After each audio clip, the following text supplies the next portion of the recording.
Hey guys, welcome back to the channel. This is a story about what if Naruto attends Hogwarts get trained.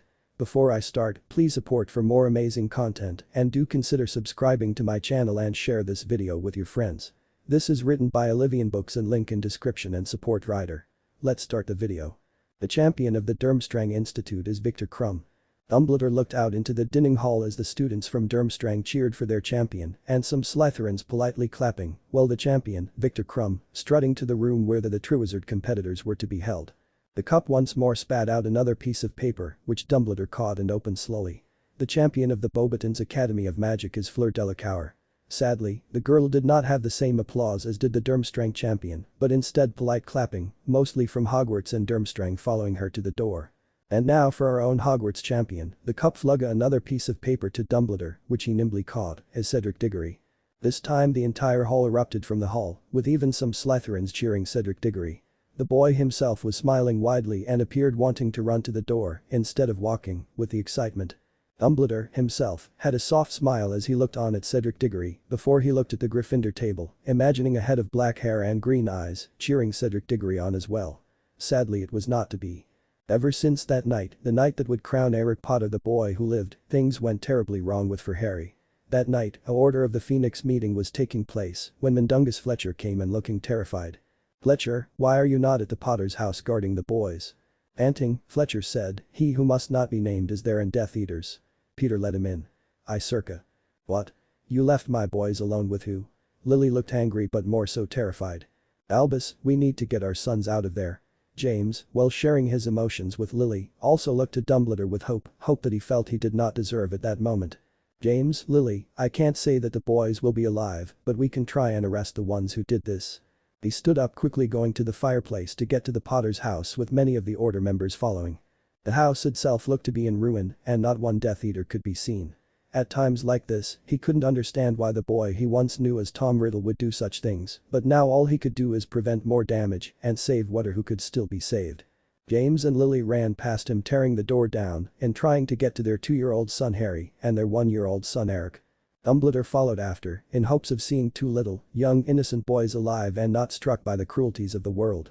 For once it seemed something answered him when he went into the boys' room. Instead of lifeless bodies, Eric, with his red hair and brown eyes, was screaming his head off in James and Lily's arms, while Harry appeared passed out in his crib. This was the moment that he always regretted not seeing the start of something terrible. "Dumbledore. Eric, he is alive and I think he is the one who defeated Voldemort. He has the mark you mentioned, a V for Voldemort, and he is still awake in the presence of dark magic, while Harry couldn't even stand it." Dumbledore did see the V, still bleeding, and thought the evidence sound. "Yes, it appears the prophecy has been fulfilled and Eric was the one who did it." The celebrations were endless, and before he knew it a month had gone by, but not without learning within that month, Lily and James have given Harry to Petunia and her husband Vernon. The reason? "We need to give as much attention to Eric as possible, since he is the boy who lived and Harry would just become jealous and might even become dark and hurt Eric. We couldn't let that happen. But once Eric gets his Hogwarts letter, then Harry can come back into the household." After trying to convince them that it wasn't needed and that they should bring Harry back into the household, he accepted their reasoning reluctantly but decided to check on Harry as from prior descriptions of Lily's sister, Petunia seemed to be unkind and he didn't want her feelings of Lily to fall on Harry. But as he feared it came true. Within a month of staying with the Dursley, Harry lost weight, too much weight, and appeared to be limping. He saw Harry trailing behind the Dursleys with some groceries, but as soon as he approached the boy, "Get away, freak, and your freakiness. We already have one too many. Get away," and he had to soon leave to prevent any violence. The only way B could see and talk to the boy was when the Dursleys forced him outside, where Harry would go to the park. Soon he brought Pomfrey and Severus in order to treat the boy. He was losing weight and had bruises, cuts, burns and the occasional broken bone. All of this done within the year that he could meet the boy. Luckily, Harry soon became trusting of us 3, seeing that we had nothing to do with what happened to him. The worst part was simply that he knew what was going on. It seems that he had photographic memory, something that amazed him with the potential that it would have for learning, but saddened him as it allowed Harry to remember his parents, apparently, almost immediately neglecting him and then sending him off with abusers. Even Severus, the boy who loved Lily for the longest time, became disenchanted with Lily, seeing the pain that she caused her son. Little over a year after the event, making Harry 3, Dumbledore, Severus and Pomfrey went to see Harry and heal him as much as they could. Instead of seeing the boy under the tree where Harry met them, Harry was nowhere to be found. Harry, being polite and kind, always stayed under the same tree on the date they were going to see him next. Fearing that Harry could be beaten enough where he couldn't get up, they ran to the house, hoping to see him and, if needed, heal him. Dumbledore, being polite as possible to prevent worse beatings for the boy, politely knocked on the door, where Petunia answered. "What do you freaks want? Where is the boy?" growled Severus before Dumbledore could stop him. "The way." Petunia tried closing the door, but before the door could shut, Severus jammed his foot between the door and the door's top. Before Severus could answer with a curse, Dumbledore injected, "Mrs. Dursley, we are worried about Harry and merely wish to see if he is safe." All of this was said with a twinkle in his eye on Max, in hopes that she would see what appeared to be a kind, old, defenseless man. That freak disappeared. After burning our breakfast at this, Severus and Pomfrey's glares became worst, while Dumbledore started having his eyes twinkle almost madly. "Yesterday, Vernon punished the freak good and put it in the coat closet, but when we last opened it, the freak was nowhere in sight. The freak probably ran away because he is such a freak." At this, Petunia kicked Severus's foot out of the way and slammed the door on their shocked faces. "Dumbledore, if Harry is not here, then where is he?" That question was never answered, as all spells failed to find him. The only thing he knew for sure was that the boy was alive because of a charm that he put on the boy that would merely say if Harry was alive or not. And the Potters? They forgot about him for 10 years. Lily became the history of magic professor, replacing Binns when Eric became a student at Hogwarts, and James continued as an Auror. After Eric's sorting, Lily and James came to a meeting with Dumbledore in his office, expecting to see a mini James, well instead Dumbledore told them of their failures and missing son. He offered no support as both went crying to their room. Now he could only imagine what could be. Suddenly the cup shone blue and another piece of paper went to his hand. With wide eyes, Dumbledore grabbed the paper and announced, "It appears we have a fourth champion." The hall was filled with yells of surprise and displeasure. "The fourth champion is," opening the paper and eyes almost popping out of his head from the name, "Harry Potter." Immediately the hall went silent as everyone looked to James, who was acting as protection with Sirius and other Aurors, Lily or Eric Potter in confusion, probably not knowing who Harry Potter was. Interestingly enough, Eric had the same face as the unknowing students as he looked to his parents and his parents looking at Dumbledore in shock. For one last time, the cup blazed blue, white, red, and what appeared to be a fireball came out of it, both hitting the ground in front of Dumbledore with spectacular lights, making it so everyone had to blink before anyone could see again. Where the fireball hit was a boy, no man, with boots, black pants tied with tape, a grey form-fitting long shirt with a green vest on top and midnight hair. The most striking thing was a mask, one alike to a Death Eater's mask, causing many to scream and point their wands at him. It had marking on it that reminded him of a snake. "Who are you?" Dumbledore shouted so that everyone could hear him. "Dumbledore?" The voice was accented with something the like of Japan. "That is my name. Now answer my question." Dumbledore thought quickly, trying to figure out who the person in front of him was before coming to a realization. "Harry?" "Yes." Pomfrey, who was watching the festivities involved with the Triwizard tournament, fainted as she heard what was said. Dumbledore broke into a giant smile. "Harry, welcome home. One more assassination successful. The one I was assigned to kill was a businessman that made a dirty deal with Konoha. Hokage-sama did not appreciate it and sent me, Hari or Bashirasuku, meaning basilisk in English, while I am in my Anbu gear, to get rid of him. The mission itself was easy. The businessman was arrogant, believing no one could kill him with some samurai on his side. It was a sneak in and get out. The samurai themselves were weak, nothing special, and easy to kill with the speed I have. Overall, clean, efficient kills. So much has changed since I first got here. After a vicious beating by my caring family, I couldn't stand it any longer. I had to get away before I was killed. I wished it with all of my heart and my heart's wish was answered. I awoke to soft grass and the sun hitting my face. Luckily I was near Konoha, so that Anbu quickly found me and rushed me in front of the fourth Hokage-sama, asking what I now know as questions of who I was and why I was alone. When it became clear I had no idea what Hokage-sama was saying, the Hokage-sama started to point to things and name them. It was easy to grasp the language after that, and soon I was able to explain that I was from an abused family and somehow ended up here. Hokage-sama then kindly explained everything, ninja and civilian. After that I just needed to go to the orphanage to get a family, but with a quick grasp of the Japanese-like language, it caught the attention of the one who I would call sensei, Orochimaru. Orochimaru-sama originally took me in as I was the prefect journal. I would never forget an experiment and its results, and would be easy to get rid of if some of his less unethical tests were revealed. But Orochimaru-sama's interest did not stop there once he saw me talking to a snake. Orochimaru-sama, seeing this, thought that it could be a bloodline and might be from some snake demon somewhere in my DNA. He began experiments within the first month of me being his journal, soon becoming his second apprentice, with Anko-chan being the first by 2 years. I easily agreed to the experiments because from what I saw in my life and life in general, the more power you have, the better. You can't be abandoned when you can kill them before they abandon you. You can't be hit or hurt if you are stronger and kill them first. This sadly was my mindset until the night of the Kyuubi attack. In the end, Orochimaru-sama's hypothesis seemed to have some value as I gained the eyes of a snake, which in addition to seeing normally, lets me see thermal vision when I pumped a little chakra towards my eyes. In addition, Orochimaru-sama put so many poisons in my body that it started to produce poison. My skin, blood, every part of my body was poisonous, and I, in turn, became immune to every poison.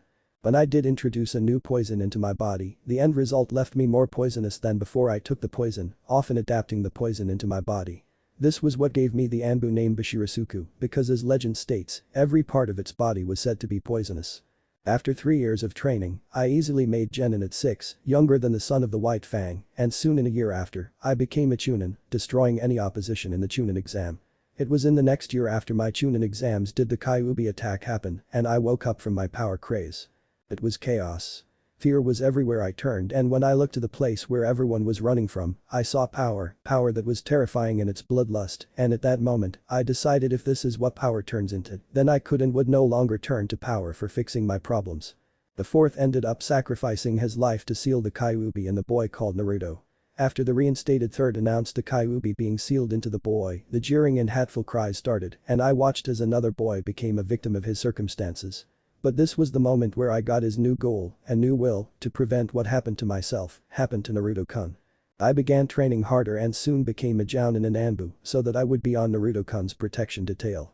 Through that, I prevented many injuries and assassinations to the young Naruto-kun, who I began to see as a brother, as part of my family. But once again tragedy struck in the form of Orochimaru-sama's experiments and his new traitor status. Due to my Anbu missions and some Yamanaka mind reading, I was cleared from charges relating to Orochimaru, other than being his student, but the honorary trust and pride of the council towards me was tarnished. Although good came out of it, with the council thinking I would experiment and or kill everything I wanted to, I made the council think that I might experiment and kill the demon. The shinobi side of the council also supported this as they knew the type of person I was after the Kyuubi attack and had tried to get Naruto adopted for the longest time.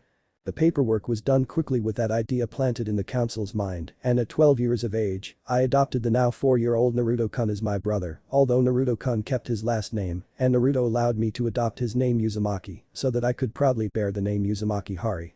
Naruto-kun easily accepted me, and now we are a family in all but blood. Naruto is a bowl of sunshine, and soon I began reaching out to others, partly because of Naruto-kun's personality, and partly because I needed people that I could trust to take care of Naruto while I was on missions. It turns out having a brother with a ramen addiction does not help the costs of living go down. With Naruto's help, I once again expanded our family.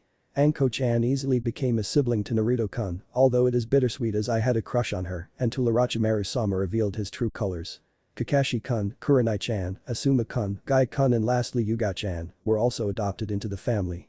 Kakashi-kun is our lazy father, Kurenai-chan acted as our mother, always telling Naruto-kun and I to eat more vegetables, Asuma-kun and Gai-kun are our crazy uncles, and Yuga-chan is our overprotective aunt. I can finally say that I am happy and at peace with Naruto-kun and the others as my adopted family. Suddenly while I was jumping between trees, a fireball appeared in front of me. With no way to get out of the way in time, I put my arms over his head in an attempt at protecting my head. But instead of the burning that I was expecting, I felt a tugging at my navel, alike to when I was transported to the shinobi dimension that I now call home. When I felt ground under my feet, he immediately went into a defensive position and looked around myself in hopes of finding any and all possible threats. Looking in front of me, I saw a man that I had not seen in 13 years, Albus Dumbledore, the person who helped me when I was abandoned, along with Madame Pomfrey and Professor Snape behind a long table. Beyond that were children sitting on even longer tables in a large hall. When I looked up and I saw the night sky and floating candles, I remember what my chakra once was, magic. Who are you? I looked at Dumbledore. This must be a Jinjutsu, but after a silent kai and nothing changing, I couldn't help but ask, Dumbledore. That is my name. Now answer my question. I just looked at him. This is Dumbledore. The man who did his best to protect me. He healed me, prevented me from dying, when the people that were meant to protect me didn't. Harry? Hearing the question in his voice, I couldn't help but answer. Yes.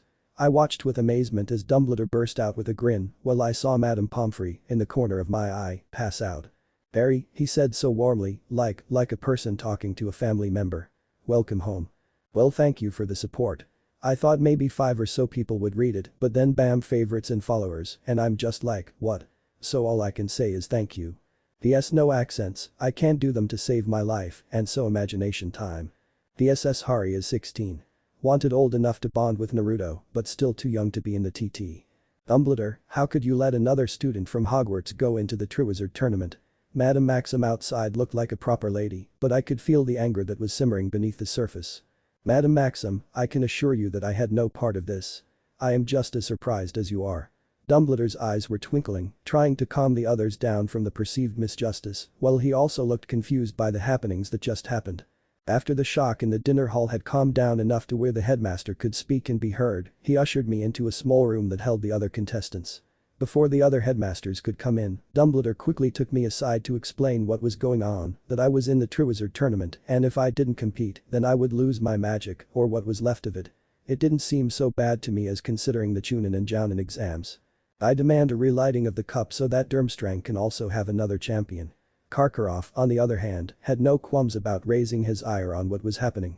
His face shone with rage and had the coloring of a tomato. "Excuse me," I tried to get their attention on me to explain myself. The headmasters of the school continued to ignore me, discussing how all of this was improper and unfair for their schools. "If we relight the cup, then the students." "Excuse me." Again, I tried, but they were too focused on hearing themselves speak that I couldn't get their attention. "Will be seen as voiding the magical contract and lose their magic." At this the headmasters looked disturbed by that information before they went to their next argument. "But then how did he get his name into the cup?" Before another person could speak about my fate, I said, "Excuse me. I might have accidentally laced some killing intent in there to get their attention." But I was quite annoyed by now, standing in the middle of this chaos. The first offense was thinking that I went to Hogwarts when clearly I didn't show to be wearing the same dresses or robes as these wizards seemed to call them. In fact, the clothing didn't even match most Western styles. The second offense was talking over my head like a child. I had been an adult for over 10 years and deserved respect for what I do, even if they don't know it. I am not a part of Hogwarts. "What?" But Dumbledore said, "Welcome home. That means that you have to be going to Hogwarts." Everyone in the room, except Cedric Diggory, who just looked confused, stared at me with their eyes popped out and their mouths wide open. Dumbledore seemed to also have a hint of sadness to him, thinking that I didn't want to be a part of his school. Before going to my current school, I have seen Dumbledore as a friend and as such welcomed me back, but I haven't been going here for schooling, let alone Scotland, for over 10 years. "My boy, then where were you?" The headmaster's eyes began their insufferable twinkling, while everyone else just looked as curious. I had to think of something quick, but luckily that is where becoming a shinobi can help you. At the age of 3 I had recruited to a school in Japan, a magic school. It is very small and very reclusive, so don't be surprised if you haven't heard of it before. Its name is Konoha. Therefore that will be the school I will be representing, will be Konoha. Then why can you speak English so well? Many children can't remember much from a young age, let alone a language. It was Madame Maxim who asked this, with the other headmasters also looking at me with their continued curiousness. The Konoha, we are expected to know at least one major language. In my case it was learning Konoha's dialect of Japanese, while I kept with up my English studies. I couldn't go telling them that I had a photographic memory and that I haven't practiced English since I left England. That would cause more unneeded attention onto me that I didn't need, especially with me being the 4th champion in the Triwizard Tournament. However, I haven't been in Scotland in 10 years, so I could not have put my name into the cup. Therefore I can only assume that someone did it without my approval. This caused all of the people in the room to look disturbed. I looked at Dumbledore, therefore I request an inquiry on what happened and why it did. I hope that someone did not do this with ill intent. Everyone in the room looked around, as if they could see the one that put my name in the cup without my discretion. Dumbledore looked at me with all seriousness, "Of course, my boy." And of course ended it with "my boy." I had been an adult for around 10 years now. Suddenly Mr. and Mrs. Potter bursted into the room, their eyes locking onto me like vultures. "Harry, where have you been? Why haven't you contacted us?" Mrs. Potter suddenly went into a lecturing tone, pretending to once again be my mother. Who did she think she was? She hadn't been a mother for me since I was 2, and now she was acting like nothing happened. Her eyes were rimmed red though. Pathetic, they abandon me and now act sad when things don't work out like they expected. Mr. Potter was looking at me, or more closely my mask. "Harry, why are you wearing some Death Eater's mask? Take it off this instant." this process to anger me. My mask was one of hard work and honor, and yet they pass it off as a mere Death Eater's mask. However, they didn't need to know my anger, my indifference. If they were to see what they did to me, my emotions, how it affected me and changed me to what many could easily consider a monster, then they would want my forgiveness. Something unlikely to happen even to the day I die. Therefore I couldn't show a thing to prevent this from happening. At that moment Mrs. Potter went to reach for my mask before I took a step back. Excuse me, but this is not a Death Eater's mask. This is a mask to show my status in my school. Only the headmaster can order for me to take it off, and to do so without his approval could lead me to be kicked out of the school. More like A. Get myself and my family killed, or B. Having Hokage-sama order for my death for refusing his orders and thus treason. Cedric interrupted at this, so it is like being a head boy or prefect. I looked at him, not understanding the exact terms, but still said something like that. But Harry, they spoke that word like I was still their son, still their little boy. We are your parents, surely they can make an exception for us. I looked at them unbelievingly. They thought that they still were my parents after neglecting and soon abandoning me to an abusive household. Well, luckily the mask, both figuratively and literally, covered all of those emotions. I am sorry, but I still hope to go to my school after this tournament. But Harry, you could still go to Hogwarts. I am sure it will be no problem, right, Professor Dumbledore? Mrs. Potter looked at Dumbledore like he would do anything to bring me back to their household. Dumbledore, himself, looked like he couldn't understand what was going on, losing most of the twinkle in his eyes. Lily, it is Harry's choice on where he goes to school. We cannot force him to do something that he doesn't want. The Potters had the audacity to look like Dumbledore had betrayed them. His eyes turned to me before saying, Harry, if you wish to be under Konoha for the Triwizard Tournament, then that is fine. However, his eyes began twinkling madly. I believe that we must discuss lodging and other like things, as it seems that you were caught off guard by your summoning. Come, let us go to my office to discuss these things. I was impressed as we passed through Hogwarts to get to what I assumed to be Dumbledore's office. I remember that when I was still with the Dursleys, while Madame Pomfrey was healing me or Snape was giving me potions to help with whatever happened to me most recently, Dumbledore would try and distract me with tales of Hogwarts. The ceilingless dinner hall, talking paintings, moving stairs, but there is a difference to hearing something and seeing something. I tried not to move my head too much and show my excitement, but I guess the Dumbledore figured it out anyway, based on how his eyes were twinkling merrily. The only damper to the magic that I was seeing around me was Mr. and Mrs. Potter trailing behind me some distance away.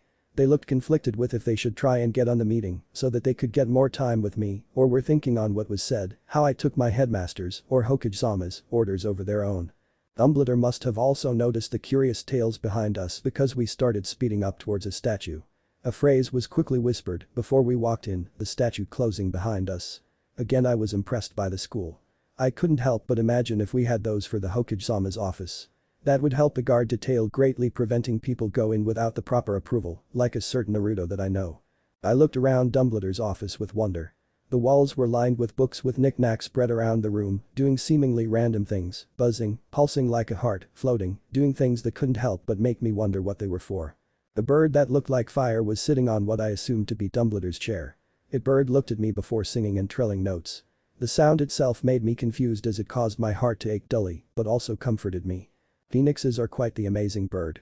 Their songs help calm and comfort wizards of the light, while causing pain to those that practice the darker side of magic or use magic to mostly cause harm.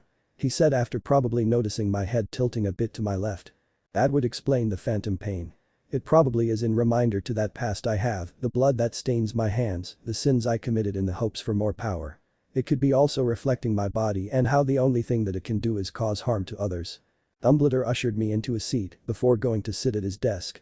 So Harry, you seem to have changed greatly since we have last met, but you still have yet to tell me the whole truth on what has happened to you since I last saw you. I did not know how he saw through me, but I couldn't give him confirmation by giving up now, so I tilted my head to the side in an attempt at confusion. Dumbledore, I don't know what you mean. Everything I told you was true. And twinkling started once again. Did you know that when you lie, that your thumb touches your index finger? It isn't too nautical, but I remember you doing it from when you were quite young, and I am pleased to see that there are some things haven't changed. I couldn't help but glance at my hand, seeing even now, with the lie I just told him, they were betraying me. I would have to get rid of that before I go back to Konoha. But now I would have to be careful with what I told him. I still remember and trust him from my childhood, but there are things at stake, my family and my village. I would not risk it. I would just give him basic facts so he knows what I will be doing during the tournament and afterwards. After a severe beating, I wish to be anywhere else but there. With that wish I felt a tugging at my navel and ended up in a forest. I met with the leader of a nearby village and discovered that I was no longer in this dimension, but rather one that functions of shinobi or ninja. At this Dumbledore looked both amazed and alarmed. Harry, do you mean shinobi, as in assassins? Yes. I continued on. There, I impressed a shinobi researcher with my memory and he decided to make me one of his apprentices and I learned from his. During this time, I saw power as the most important thing, to the point where I let my sensei to experiment on me. Dumbledore's expression went from shock to sadness and anger. The reason I tell you about this is because you need to be aware about your student safety. One of his experiments led me to become poisonous, where every part of my body is poisonous and I can no longer touch anyone. Dumbledore gasped at his and looked at me with pure sadness. I am terribly sorry, my boy, for what happened to you. I understand, but it was my decision and now my burden to bear. I ended up following my sensei by becoming a shinobi. Involving this part of my life, I can't say much more about that. Harry, my boy, have you killed? He looked as if this would give him life's answers. I remember him preaching about second chances. Yes. In my world, there are no second chances. The minute you do so, they will stab you in the back and will have the potential to go hurt your family and village. Dumbledore looked sadly at me for this, but he also seemed to accept what I was telling him. Your world is much different than ours, it seems. Again, you are correct, but there is some good that came out of this. During my career, at this Dumbledore flinched, my beliefs have changed to where you must protect your family at all costs. I have adopted a little boy that I now call my brother. At this, Dumbledore's expression lifted a little, so you have a family now, don't you? Suddenly, he went back to sadness. And you will not be staying after the tournament. I nodded. I have a family and a home there, this merely is a place I once called home. But that brings me to another point. I must contact my leader, Hokage-sama, to let him know what happened. Do you have an object that allows for instant contact to another, like a cell phone? He looked confused at the cell phone part but still thought about my question. Well, we have mirrors, that if you give the other to the person, if you call their name and they are near an answer, then you can have a conversation. But how will this help you since your Hokage is in another dimension? He got up searching for the mirrors, found them and quickly sat back down with 2 mirrors in hand. I lifted up the sleeve to my left arm showing a seal and then took the mirror. One of the thing that I studied are seals, where we can put objects in pocket dimensions. I was able to find a way to connect 2 seals to allow for instantaneous travel, but for a cost. This seal requires a great amount of CH energy to use, but it will let Hokage-sama to instantly get the mirror. I got out a chakra pill. I knew it would increase my reservoirs by about 1/3, but still I did not know if I had enough chakra to make the object go across a dimension. I looked at Dumbledore. If he were to push his magic into me, I could potentially have enough energy to do this. Dumbledore, this seal requires a great deal of energy, probably more than I have, since it is going to another dimension. Is there a way for you to direct your magic into me, so that I could have more energy to do this? The twinkling started once again. Of course. He got up and stood behind me and then lay his hands on my shoulders. I tensed for a second, forgetting that I seals on the clothes that would prevent my skin to go past that barrier, so that he wouldn't get hurt by touching me. Almost instantly I felt his magic increase my reservoirs. I then took the pill and waited for when the pill would increase my reservoirs the greatest. Once they hit that point, I put chakra into the seal and watched as the mirror disappeared. Almost all of my chakra disappeared, only enough remaining to let me live without passing out. But even so I slumped forward from exhaustion. Dumbledore seemed to also have that happen to him, from the sudden weight increase, like he had trouble holding himself up. I see what you mean about draining. Dumbledore slowly got back to his seat, walking like his age. He slowly sat down before looking at me. Harry, you no longer have magic, it seems. It seems the Dumbledore was even too tired to try walking around a topic before getting there. I looked at him and decided to once again put my trust in him. No, I do not have much magic, instead much of my energy has been replaced with the shinobi's energy of chakra. Due to the experimenting, the natural chakra that surrounded me, and my want to become a shinobi, my magic was forced into becoming chakra. It is the energy that I have to stay alive, a combination of my physical and spiritual energies. Without it I would die. He looked curious and alarmed at what I was saying. So when we put the chakra in the seal, if you didn't have enough, you would have died. While asking this he gave me the other mirror. Sadly, yes, but if I didn't then I would go back as a dead man, due to the village's rules. But I do have a little bit of magic left, not much, but it seems to be enough for the cup to put me in a wizard tournament. It appears true. Is there anything else you can do with your chakra? Yes, we do jutsus alike to what you do in your spells. My mirror, suddenly, had Hokage-sama's face on it. Bashirasuku, what is this, what is going on? Report. What we are talking through is a mirror that is alike to a cell phone. Hokage-sama, I was going back to the village when a fireball appeared in front of me. I was unable to dodge, and it seems it was a portal to my birth dimension. It seems that I must compete in a tournament unless I wish to lose my chakra and magic. It should be only tied to my magic, but since my chakra was at one point magic, it seems to also be tied to my chakra. I see, you were forced into this tournament. Hi. Ashirasuku, do you realize how much paperwork that this is going to take? I smiled at this. Sorry, Hokage-sama. I did not mean to cause distress. There is nothing you can do to get out of this and back. There is no way to get out of this, but there is good news. When I came here, I felt that the cup is also tied to my magic. It seems that my magic is trying to get me back to Konoha, but the cup is acting like a buffer, preventing from coming back. I can also assume that when I finish this, I will be coming back, like a rubber band going back to its normal position after being stretched. I see. Then I will be making this a long-term mission. Thank you, Hokage. Please, if you could tell Kakashi-kun or Kurenai-chan to look after Naruto-kun and also tell them that I am safe. Of course, please just write a mission statement for your last mission and a mission statement for this one. Try not to get into too much trouble, Hari. Hi, Hokage-sama. I put down the mirror seeing that I could no longer see Hokage-sama and thus finished the conversion. Good news, Harry. Dumbledore looked very curious, not understanding the conversation. This is going to be considered a long-term mission for the village, and I now have someone to look after Naruto, my brother, during the tournament. Dumbledore smiled at this. Well, Harry, that is great. No problems, then. No, everything should be good. Everything involving my career and home seems to be wrapped up. I also believe that there should be no problems getting back home. Dumbledore's smile went down a little before going back brighter than ever. That is great, my boy, then the only thing left is where is are going to stay. Luckily, we have guest rooms and you can come to the dining hall for meals. Thank you, Dumbledore. I woke up in surroundings that were unfamiliar. The bed was swathed in rich, soft, purple and green fabric.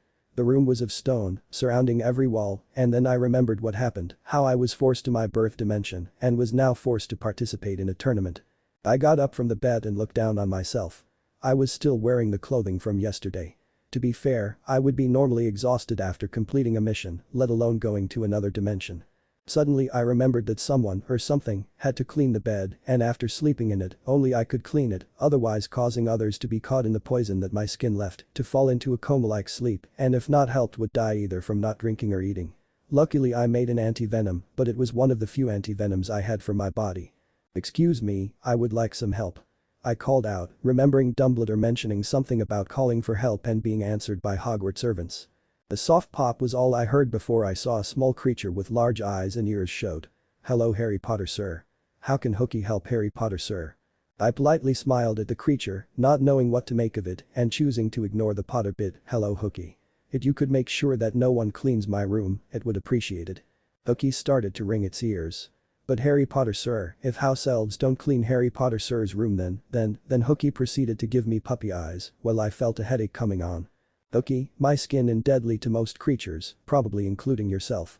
As long as this is the case, no one can clean my room because it would likely poison them. I said this gently hoping that the house elf creature would understand. Hookie stopped wringing its ears. Oh then Harry Potter, sir, we can clean your room without touching anything. House elf magic. She said this like it explained everything. I was still confused. Well then make sure not to touch anything and please just call me Harry, no Potter added. If anything, you may call me Hari Uzumaki. Also please do not tell anyone what I have asked you, besides other elves and Dumbledore, and make them give the same promise. With the Potter snooping into, seemingly, every part of my life, I had no wish to give them more to bother me with. Hookie beamed at me, yes Hari Uzumaki sir. And popped out of the room. I looked at the place the house elf once stood, not understanding what to make of the creature before deciding to go on with my day. There were 2 doors. I proceeded to the door on my left, which led to the bathroom. There I took a shower, feeling the ad from all of the happening washing away in the shower. I began to think about my relatives. Mr. and Mrs. Potter were already annoying me within me being here for a day, with their lost puppy look and personal questions. But frankly, I no longer cared for them. They mattered little to me. If they died, I would be sad, but not for their dying, but for the pain it would cause Dumbledore. They are now somebody that I used to know, author. I couldn't help it. My inner marauder made me do it. The Potter boy, Eric, he did nothing except it lived. He had no fault in this other than being there. I would be willing to meet and talk with him, as long as he didn't turn out to be a baka. I walked out in clothing that mirrored what I wore yesterday, got to love seals and how you can carry things that would wear tons without feeling a thing. My room was near the dining hall and was not difficult to get to, besides the stairs, but that just required well-timed jumping. It was on the earlier side of the morning, before many students woke up for the day. Looking at the tables, I decided to go to the Slytherin table. From what I heard, I felt they suited me best, especially with who I was taught by. Doing this caused Mr. and Mrs. Potter to look at me with betrayal. I couldn't help but be amused. You would think I killed their puppy in cold blood. The food itself was interesting. I hadn't eaten such food since I was 2 and therefore I had to sample and try things in hopes of finding something to suit my tastes. "Hey. Potter. Get off our table." A weak-looking, blonde boy came up to me saying this. The words caused me analysis him for threats, but looking at him, I couldn't help but grin. There was nothing threatening, if anything, the scariest part was how much stuff he would have to put in his hair to make it slick back like it did. So, I tilted my head to the side in showing my confusion and asked, "Why?" And then added on, "And isn't polite to give your own name when first addressing a new person." They looked affronted by this and before starting to glare and put back the superiority facade back on. What a pathetic Potter, not knowing me. I am Draco Malfoy, next in line to the Malfoy line. And why? You are a Potter and Potters are always Gryffindor, so get back to where you belong. I was again confused by this. Why should being a Potter make me a Gryffindor? We are only related in blood and I haven't seen them for over 10 years. The face started to go into a bloated red color. Of course blood matters. I am a pureblood and that means I am better than you and while you have mudblood in your veins, you at least have some pureblood to make you less pathetic. And since you have Potter blood, you must go to Gryffindor. They could give the Hyuga a run for their money in arrogance and belief in their bloodlines. Malfoy, I do not actually go to this school and so I can't be punished in where I choose to sit or be forced to go to another table. Also, why are you worried about blood? The only reason I would see that you would need to be worried is if you either are bleeding out or have a blood diseases. Blood is blood, you either have it or you are dead. He looked sick at my disregard to blood more he sneered in my direction before walking off to another part of the table. It seemed that most of the Slytherin table heard our discussion and left me alone, other than the whispering and staring from some others at the table. Interestingly, Eric Potter also seemed to be staring at me with confusion. I became confused at this look, but as I thought, it became clear he didn't remember me. And Mr. and Mrs. Potter probably didn't help him remember either. I decided that I would interact with him, but only if he approached me first, hopefully with less rudeness than Mr. and Mrs. Potter approached me with. I was just finishing my breakfast when Snape began billowing towards me before stopping when I got up and met him the rest of the way. "Harry." He greeted, his face passive. "Severus." While for many this would seem weird, calling him by his first name, I still remember him as a child and he became one of my few friends before moving dimensions. Mr. Potter, on the other hand, who just happened to be standing near me for the entire breakfast, looked at me in horror. At the greeting Severus nodded his head before saying, "It seems that the headmaster and staff," he put emphasis on staff, maybe to warn me about Mrs. Potter, who was on the staff, "would like to talk to you. If you could follow me." Going into the office, I saw all of the staff, including Mrs. Potter and Mr. Potter, for whatever reason.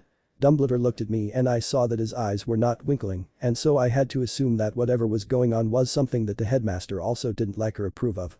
Harry, he must have gotten that from the house elves.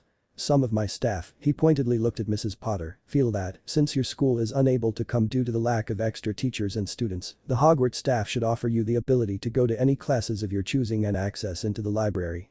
At this Mrs. Potter beamed, maybe thinking that I would take her class.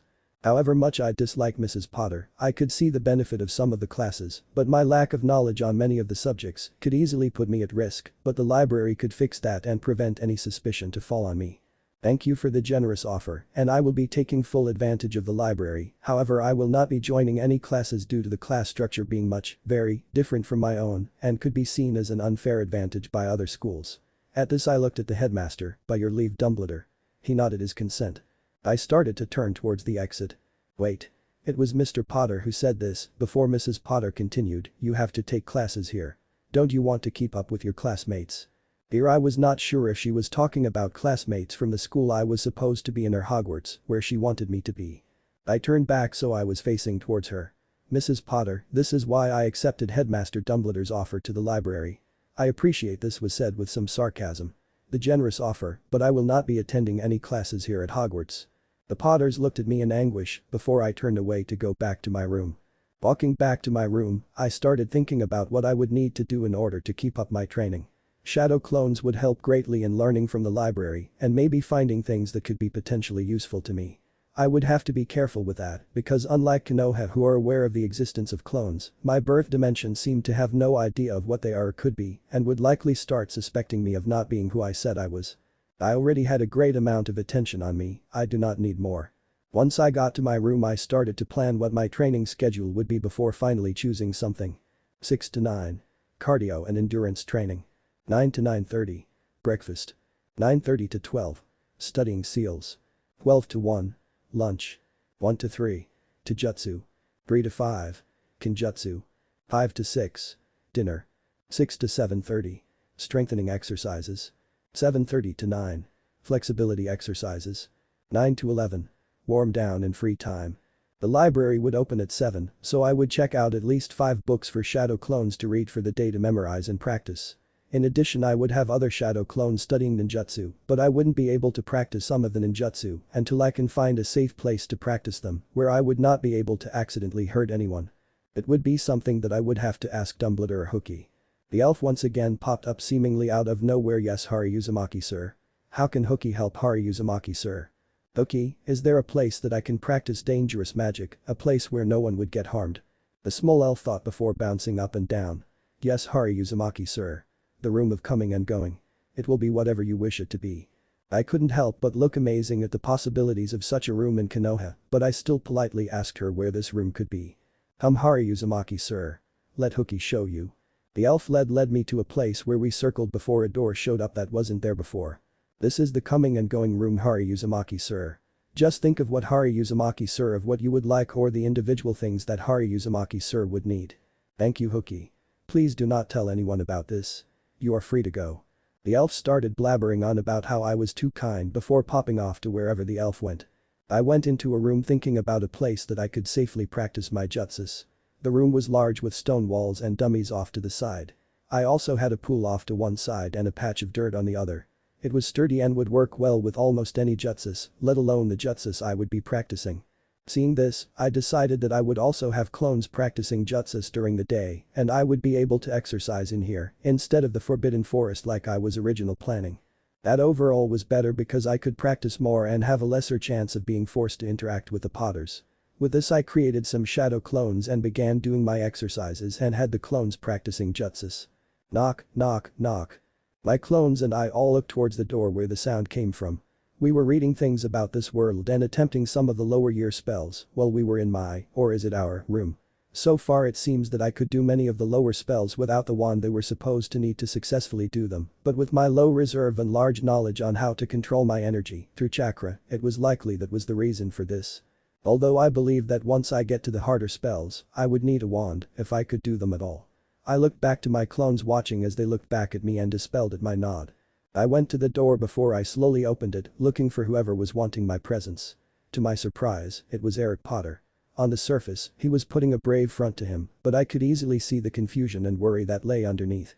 Behind him were a brown-haired boy, Neville I believe his name was, a red-haired boy, Ron, and a very curly-haired girl, Hermione.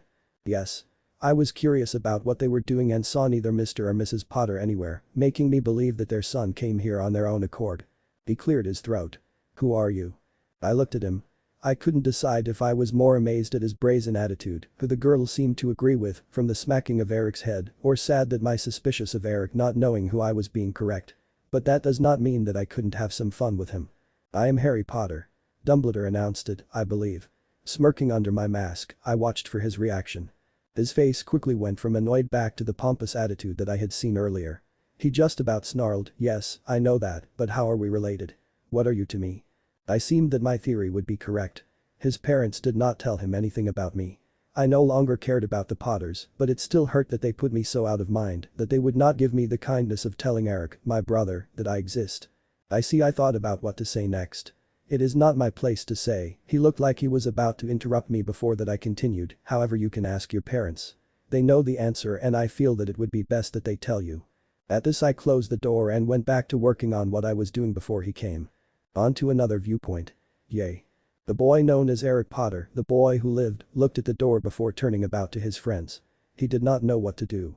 He assumed that his parents didn't want to tell him, and yet here was this person, Harry Potter, telling him that he could only ask his parents. Everyone looked uncomfortable at this revelation, but Hermione spoke. No one beside your parents and Harry Potter seem to know what relation they are to you. Harry Potter will not tell you, so I believe that you will have to ask your parents. Eric looked worried at this suggestion, but agreed. It seemed that he could only ask his parents on who this mysterious person was. With that in mind, he started walking to his mother's classroom, where he would surely find one if not both of his parents. Why do you think he wears that mask? I bet he is a Death Eater. Eric looked over to Ron, who was the one who spoke. Ron was his friend through the order. As they were near the same age, it was easy to become friends with Ron. And the welcome attitude of the Weasleys helped. Ron, he is a Potter. Well, we do not know how he is related to me, Potters are always light. Eric was the one who responded before Ron quickly came back with. But he sat at the Slytherin table. That is not Potter behavior. This was where Hermione quickly cut in. Ron, do not let your beliefs cloud your mind. Just because he has sat at the Slytherin table does not make him dark. Also, I have already asked Dumbledore, he says that it is showing that he is something like our prefects or head boys. He is one of their best students and wears that to show for it. Hermione became friends with him after defending her after Ron was an idiot. While she did sometimes get on his nerves how she seemed to always knew the answer to everything, she also stuck by him, through thick and thin. Ron looked at her with disbelief before adding on, but he still looks like he is wearing a Death Eater's mask. I believe that we should get to know him before we assume anything. Everyone looked at Neville as he was the one to say this, before stopping at the door that led into Professor Potter's room. Neville was friends with him for as long as he could remember. While he met Ron through the Memorial Order meetings, he knew Neville for most of his life. With Neville's mother being his godmother and vice versa, it was natural that the families would plan play dates for their children. He was his best friend through everything. Eric Potter looked at his friends. I believe that I must do this on my own, since it is my parents. If you could wait for me. They all nodded while they watched him go into the room. Eric was in luck as both of his parents were in the room and were talking animatedly before noticing his presence. Seeing him, both of their worried expressions went to excited seeing their son. Eric, what can we do for you? Eric cleared his throat and then said, what is my relationship to Harry Potter? Both of his parents now looked confused. Lily Potter gently replied, Eric, Harry is your brother. Don't you remember us talking about him? We gave him to your aunt to look after and we were going to take him back when you went to Hogwarts. That is actually part of the reason I joined the Hogwarts staff, to see Harry. Here, James Potter cut in, and it wasn't too hard, with the previous professor being a ghost and no one else wanting the job. Lily Potter cut James a look before continuing on to their son, we couldn't let Harry grow up in your shadow, we didn't want Harry to resent you, and it was a war. If we let him stay, then we had more to protect and lose. We also needed to train you, to make sure that none of the Death Eaters could get to you, if they got to you. We did it for you and for Harry's safety. Eric looked confused at this information. It seems that his parents had good intentions, but they still abandoned his brother. He looked at his parents, muttering okay, walking out the room, back to where his friends were. No one noticed the small beetle that sat near the Potters in this conversation. The beetle excitedly flew back to her office, where she planned to write her next big story, Harry, the long-lost brother of Eric Potter, after hearing the elder Potters finishing their story. His friends looked at him, wondering what information he could have gotten from his parents. At this point, he did not need his friends' help with finding out what was going on and felt that this was the point where he should try to find Harry and get his story. But he would tell them what happened later. I think that I need to do the rest on my own. Ron looked sad at this, Neville smiled encouragingly, while Hermione nodded her head in a brisk manner and started pulling both of the boys back to their common rooms by their collars. Eric walked back to Harry, his brother's room. He stopped at the door thinking about what he was going to say, but resolutely knocked on the door, waiting to talk to his brother. Viewpoint change. Again. I led Eric in my room and pointed him to the chair that I was careful not to sit on, in case I would have guests. Eric looked even more confused than he had in the past days. He looked at me, taking on my features that were not covered by my mask. I wondered what he was thinking, if the Potters told their son about their brother, and if they did, what lies they spun to get him to their side. You're my brother? He said this like a question, rather than the statement it is. I nodded, watching him and what he was thinking about all of this. Interestingly enough, he became resigned at this statement. I guess the Potters told him more than I was his brother. You were give to my aunt. I see the question game. He didn't want to assume anything that his parent told him. This made me curious. What did they tell him to make him careful on what he said? And what reasons did they give for my abandonment? That is correct. I watched as his face started to crumple. I remember one time mom telling me about my aunt, her sister, that she was jealous of her and that she belittled her at every point that she could because of her magic. Why would she put you there? His face held great intensity, looking for any lies that I could spin and the explanation that I would give. I decided to answer honestly and see his reaction. I do not know. They did give reasons, but I am unable to understand them and why they would do it. He looked at me with a measured look. What happened to you? Mom said that should you have been in Hogwarts, but obviously you weren't. And what happened to you while you were in our aunt's care?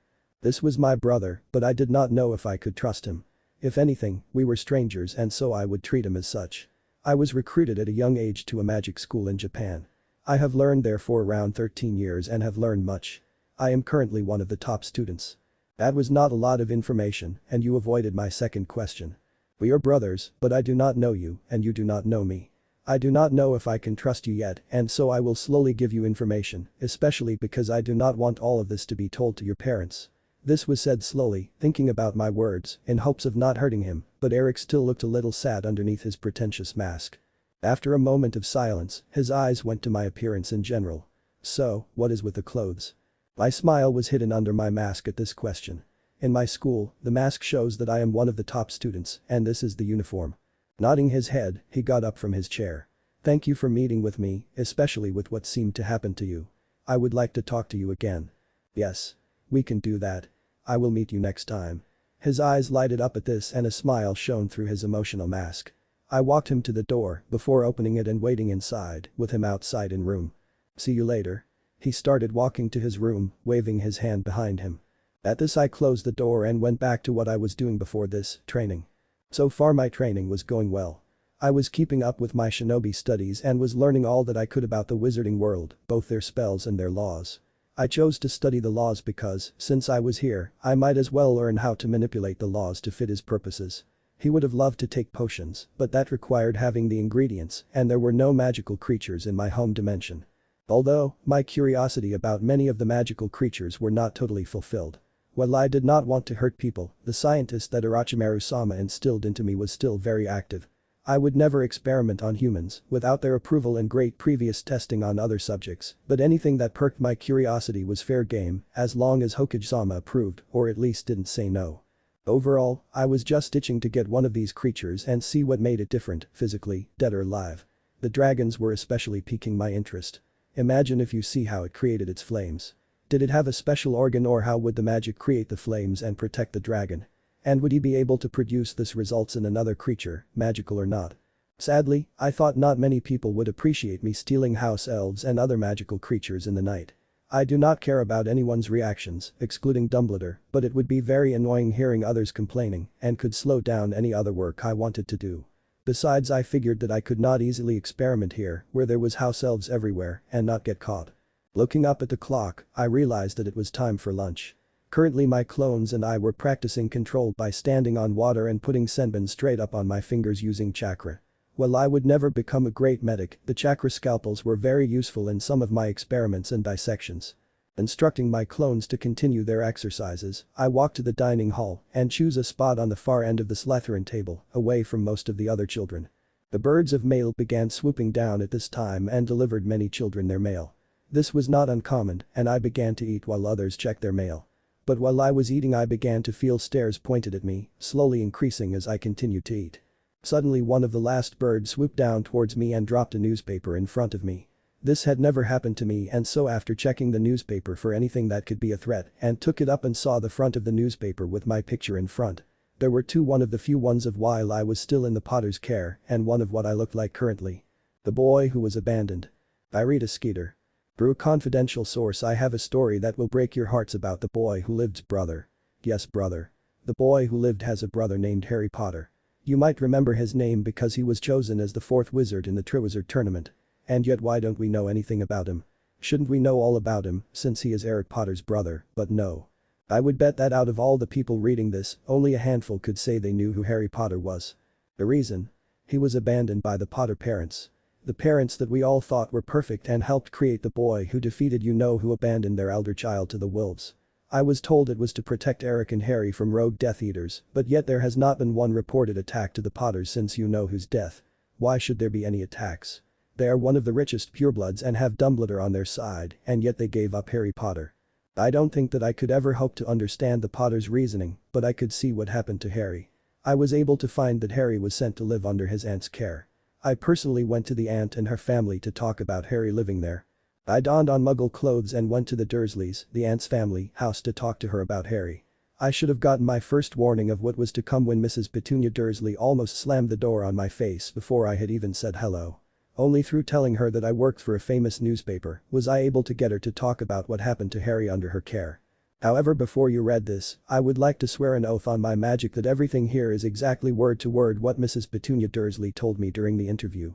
After sitting down in one of the chairs in Mrs. Petunia Dursley's living room, I began asking questions about Harry Potter. So Harry Potter had come under your care when he was around too. Mrs. Dursley. Yes. What about the freak? I started at her, sneering that word. Freak. Mrs. Dursley. Yes, that freak. What do you want to know about it? Why did he come under your care? Mrs. Dursley. The other freaks didn't want it. In fact, they gave us reimbursement for taking care of the freak. At this point I was horrified both at the continued use of the word and what was just revealed, but I continued on.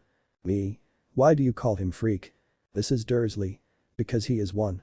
All of you with magic are freaks. You shouldn't be ruining the world with your unnaturalness. How did you treat Harry Potter? At this point Mrs. Dursley let out a sigh before continuing this an apologetic smile. Mrs. Dursley. We tried to make him normal while he was here, tried to beat the freak out of him, but it didn't seem to do much. He continued doing his unnatural things. He also had to make up for everything he was costing us, so he helped around the house, doing the garden, cleaning the house, making our food, and other like things. And yet the freak still wanted more of our kindness. There was even one time he asked for some bread when we had already given him his meal for the day. And what was that meal? Mrs. Dursley. One slice of stale bread, an old bruised apple, and a glass of water. More than enough for the freak. You beat the boy. Mrs. Dursley. Of course. We had to do it in order to make it normal. If we beat the freak, there was always the chance he would turn into a normal, productive member of society. So we did what we had to do. By this time I could feel the bile rising from the back of my throat, but I pushed on. Did his parents ever come to see how he was doing? Mrs. Dursley. No, never. They abandoned the freak. They didn't care about him and made it clear that they didn't want him near them till he was older. Something about protecting the freak, but I knew. I knew that they simply didn't want him and abandoned him here. Made sure I told the freak too. And when did he leave? Mrs. Dursley. I don't remember. I just remember that I had woken up without seeing the freak anywhere and I had to make breakfast. Made me very upset. After seeing my confusion set on about not seeing him, she continued. Mrs. Dursley. The day before he did something with his freakness and so we put him outside for the night. It was normal. Anyway, I couldn't see him anywhere in the backyard and assumed he went to sleep somewhere else, maybe the local park. I haven't seen him since. After all of this I nodded my head before standing up and getting there as fast as possible. If I didn't, I was either going to be sick or go to Azkaban for the curses that I would give to the Muggles. The sad truth of all of this, though, is that Harry Potter was abandoned to people that beat him, treated him worse than a house elf, and called him a freak for no other reason than he was a child, victim of the circumstances. No longer can I see the Potters in the same way. I can no longer see them as the perfect family. And the best part? They want Harry Potter back, like nothing happened. They were expecting him to come back to their house when Eric Potter started school at Hogwarts, like and planned Harry's life and Eric Potter's life. I cannot understand Mr. and Mrs. Potter's reasoning for this tragedy, but what happened, happened and we can't change it. While I do not know where Harry Potter went later, other than a Japanese magic school, wherever it was better than where he was. I looked up and saw people staring at me with pitiful glances. I couldn't stand it. I am fine and have made my peace, and now someone dragged up all of this up again. I am done with the Potters, and here was someone starting up drama with the Potters and me. An equal number of people were looked at the Potters, it seemed, with glares instead of the pitiful glances that I was receiving. Eric Potter seemed confused and looked at his parents with betrayal. That was interesting. I did not expect him to go onto my side even when the truth was revealed, and yet he was on my side. Frankly, I did not know how to handle this development. I couldn't help but be semi-amused by Mr. and Mrs. Potter's reaction. Their faces were flashing between murderous, horrified, and surprised. I was curious about what they could be surprised by, how I was treated or that it got out. I lastly looked at Dumbledore. He just sadly smiled at me. I could not handle all of these looks and amount of attention. It forced me to remember the dark time after Orochimaru-sama betrayal when there were so many stares directed at me. I was used to being in the background, protecting without being seen. I abruptly stood up and walked out of the hall, running from the stairs. The dance was a complex one. One that seemingly had no pattern besides those that were masters in the artwork. I wove between the clones, dodging the endless punches, kicks, stabs. All while this I was retaliating my own taijutsu. The smoke acted as cover for many of the clones that were forcibly dispersed, but channeling chakra through my eyes let me see the shapes that mirrored myself. An interesting thing about the shadow clones was that they also reflected the heat of their user, probably to mirror the original as close as possible. Soon I was alone in the room panting after the training that I did, but it still did not help the thoughts going through my mind. Who was the witness? It wasn't Dumbledore, as he never betrayed my trust yet. Eric looked as shocked as everyone else, and the Elder Potter aren't even able to tell that I was abused before that article. Snape couldn't be it either since he doesn't like attention, and Pomfrey had her healer's oath that prevented her to tell anyone without my approval. I couldn't think of anyone else who would know, so that goes back to first question, who? But this was not the only thought coursing through my brain. Everyone knew. They gave me looks of pity and sadness. The only ones that I could stand were some of the Slytherins that either put up their masks of indifference or continued sneering in my direction. I couldn't stand the majority, though. Their looks meant to be comforting only made me mad. Even the Potters gave me those looks. Mr. and Mrs. Potter tried to talk to me, maybe apologize, but I never let them get too close to me before I disappeared from their sights. Eric Potter has not confronted me yet, but I can feel his eyes whenever I am in view with a look of contemplation. I do not need their pity. I became strong. I became powerful. I am better than them, for I am much more powerful. My hands came up to my head before a dead chuckle came from my mouth. Sometimes I forgot and needed reminders that I am no longer the person that I was. I remembered Naruto, remembering everything that I could. He helped me change, stopped being a creature of only power, but one who protects the people they care about. I brought out the mirror that would allow me to talk to Hokage-sama. Hokage-sama. Could I speak to you at this moment? Hokage-sama's face appeared from the mirror. Bashirasuku, it is a pleasure to see you again. I hope nothing is wrong. Hokage-sama, how is Naruto-kun? He smiled sadly at me. Naruto-kun is okay. He misses your presence and seems to be taking it out by pranking the village. He is being well taken care of by your friends. I nodded my head at this, pleased at what I was hearing, but it wasn't enough. Hokage-sama, could I please see Naruto-kun, even for a second? Yes. In the distance I heard for someone calling someone to bring Naruto to the tower. Now Bashirasuku, I believe that Kakashi is looking after Naruto currently. It will be a couple of minutes before Naruto-kun comes, and there is something that I must talk to you about. We are trying to find a way to get to your dimension. My eyes widened at this, and a smile overtook my face. We believe that what we could do is have sensors pull themselves to you through your chakra. There needs to be more research on it, as we need to complete the theory before we can continue. We are hoping to bring Naruto with us so he can see you. Hopefully it should just be a couple weeks before this can happen. This was good, very good. I could see at least part of my family again before the mission was over. I began thinking about the possibilities. I heard a ruckus in the background, an excited voice and a lazy drawl. Hari, if you could take off your mask. It was Hokage-sama who asked this, and I did what was asked. Suddenly my little brother's face popped up in the mirror with a wide grin. Hari, I missed you. Are you okay? How much longer before I see you? What are you doing? Are you saving a princess? Can you tell me? At times like this, I wondered if Naruto needed to breath. Hello, Naruto-kun. Yes, I am okay. At latest, I should be seeing you around summer. I am talking to you. Naruto-hun's face scrunched at that statement. I am not saving a princess, and, well, I can't tell you much, I am doing something that will raise the village's prestige. Naruto-kun sulked at this answer before saying. Dude Hari, that is what you always say about missions. Dear Hokage-sama came to my aid. Naruto, Hari is doing a secret mission, and it won't be much of a secret if he tells someone about the missions. Naruto was still sulking before he said a quiet okay. I couldn't help but chuckle at the kicked puppy look that my brother held. Naruto-kun, I miss you. Be good and I love you. I love you too.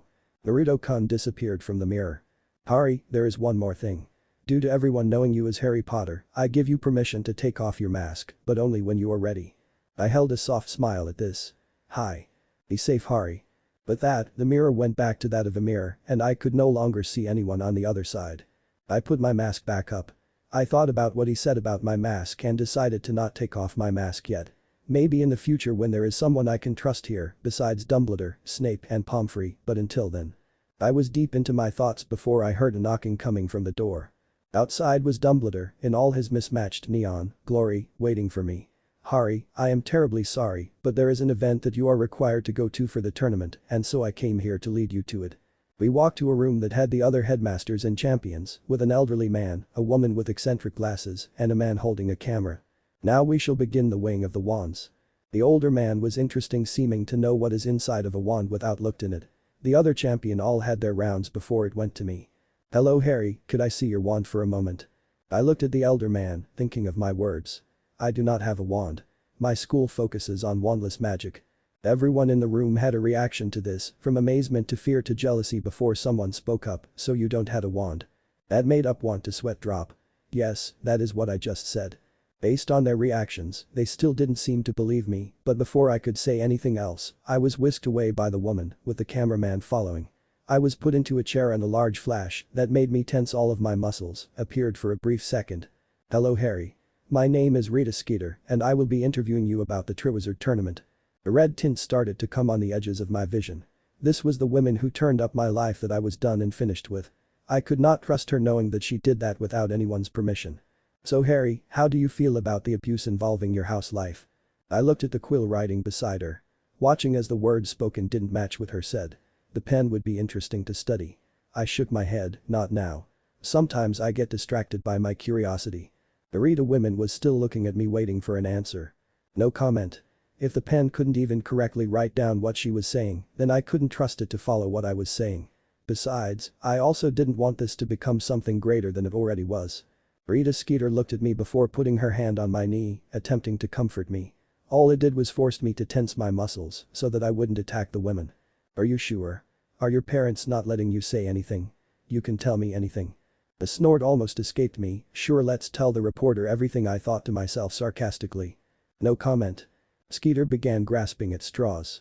Don't you want to let everyone know what happened to you? It isn't fair what happened to you. You need to let the world know so that this doesn't happen again. No comment. She huffed in her seat before going on to the next topic. How do you feel about being in this tournament? Her annoyed attitude towards my lack of answers was starting to become amusing, so I kept with no comment. She started to fidget. What is your opinion about your competitors? No comment. Now her face was become pink. Why has none of your schoolmates come to cheer you on? No comment. Red. Why does your school focus on wandless magic? No comment. Purple. Are you going to answer any of my questions? No comment. At this her control snapped and she proceeded to abruptly stand up and march out of the room with the cameraman following behind her. The smile graced my face. It was the small things in life. Before I could get out of the room, Mr. and Mrs. Potter ran in, trapping in. Both of their faces were stained by tears and the air of depression hung around them. Mrs. Potter went to hug me and I gracefully dodged out of the way. Mr. Potter stepped up before saying, Harry, we didn't know what happened. We thought you were safe at there. He face nears this word, house. We didn't want any of this to happen. Mrs. Potter nodded her head at this. I sighed at this. They just do not give up. Mr. and Mrs. Potter, they both flinched at those words. Frankly, I no longer care. I have moved on. They looked hopeful, maybe thinking that I moved on and forgave them. So you forgive us? My thoughts were parroted by what they were saying. I decided to be honest. Being polite seemed to do nothing, so I would just be brutally honest and hope they got it through their thick heads. Look, I have moved past what has happened, but that doesn't mean that I am the same. Frankly, I no longer care for either of you. You are now merely strangers to me, strangers that I don't want to get to know. They looked broken at this. Before anyone could say anything, I ran out of the room, back to where I was training beforehand. So far, it seems that I revealed something crazy to the others about not having a wand. I annoyed a reporter, and I finally said my fill to the elder Potters. With a bit more training, I believe that I could call this a productive day. I am on a cliff, screaming I own Harry Potter and Naruto. You don't own either. Echoes back. I collapsed on the ground, crying. Even the cliffs are against me. Ahahaha, you're right, sucker, echoes the cliffs. Stupid cliffs. Version A. He goes for the egg only. The mini dragon was interesting. It was nibbling on my fingers and blowing embers from its mouth. It was almost cute seeing it try and be scary. But it made me wonder if I could try and find out more through it, see what's inside. The wizards have written very interesting pieces on dragons, but sadly, they did not have the scientific mind to see what goes on inside, like how does the dragon not burn itself on its own fire. I could potentially use the mini dragon to find my answers, but it was not the actual dragon and could easily be all wrong inside. And I do not think it would not stay in its current state with the amount of damage that I would force on it before it goes back to its original form. Looking at the dragon, I quickly sealed the creature unseen to everyone else. I would play with it later after it was all done. But for now, I had to concentrate on how to get the dragon egg with the least amount of injury and as quickly as possible. Magic does not work on it, and so I could not predict what Jutsus would do. It was a flames creature and had strong defensive measures. I could only thank Kami that I decided to read some about dragons. I would have to assume that I could not directly confront the dragon, but I did not need to do that, I needed the egg. I looked over to the other champion and became angered.